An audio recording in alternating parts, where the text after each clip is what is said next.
one will listen. Hey Martin, what's wrong? I've had enough of this. Every change I've suggested is knocked down. It's impossible to change anything around here. And maybe your suggestions are no good? That's nonsense. You know why it happens. Everybody knows. It's because people resist change. Resist, resist, resist, resist. You are wrong. I don't resist change, and neither does the average Joe. Everyone has pushed for major changes in his or her life. Many young people leave their homes, choose to get married, prefer children, and show me somebody who resists the change of a promotion at work. Can you really fool yourself that you don't resist change? I resist only the changes that I have a good reason to resist. The others I accept. Baloney! Try me. Okay, I'm game.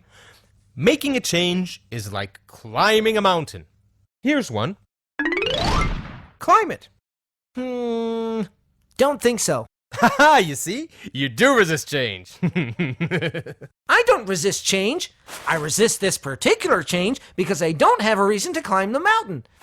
I don't see the plus in the change. Well, what's a good reason for you? A higher salary, better health, or an improved relationship. Okay, I'll take care of your excuse. There's a pot of gold waiting for you up there.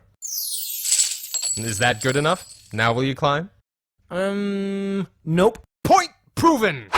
You most certainly resist change. Of course I resist this change, and with good reason. See for yourself. Too much effort, too much time, too high a risk. It's perfectly logical.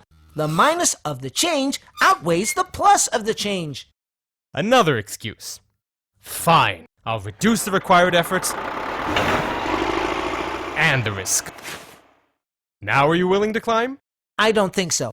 Aha! I knew it! Excuse after excuse. You remove one, another one pops up. The end result is still the same. The change is definitely good for you, and yet you still resist. But it's not good for me. I don't want the change because I'm comfortable in my current situation. Another excuse. Not at all. You look at it too narrowly. No wonder people reject your suggestions. What? I looked at both the plus and the minus sides of making the change. Yes, but you've ignored the pluses of not changing. I like my profession. I like the city I'm in. I like my style of living. I like my mermaid. But she cannot climb the mountain with me. You've just proved my point. Maybe you justified it logically, but at the end of the day, people will always resist change. They can simply declare that they have a mermaid, and there goes any chance of causing a change out the window. I'm not looking for excuses, but unlike you, I'm not in love with your suggested change. I'm more objective.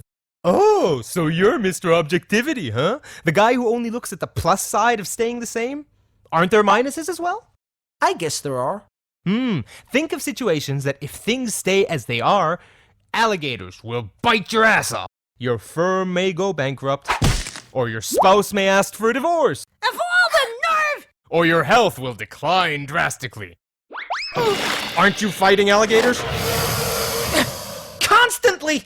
Sometimes I feel that the people I try to convince are so busy fighting off the alligators that they should be climbing the mountain even if there is no pot of gold waiting at the top. Still, everybody resists change, including you.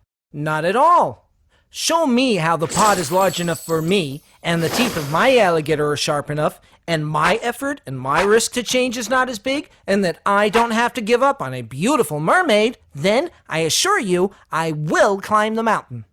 That's what I do, and it doesn't work. Really? Have you ever tried to present all four sides of your suggestion? Let me ask you a more pertinent question.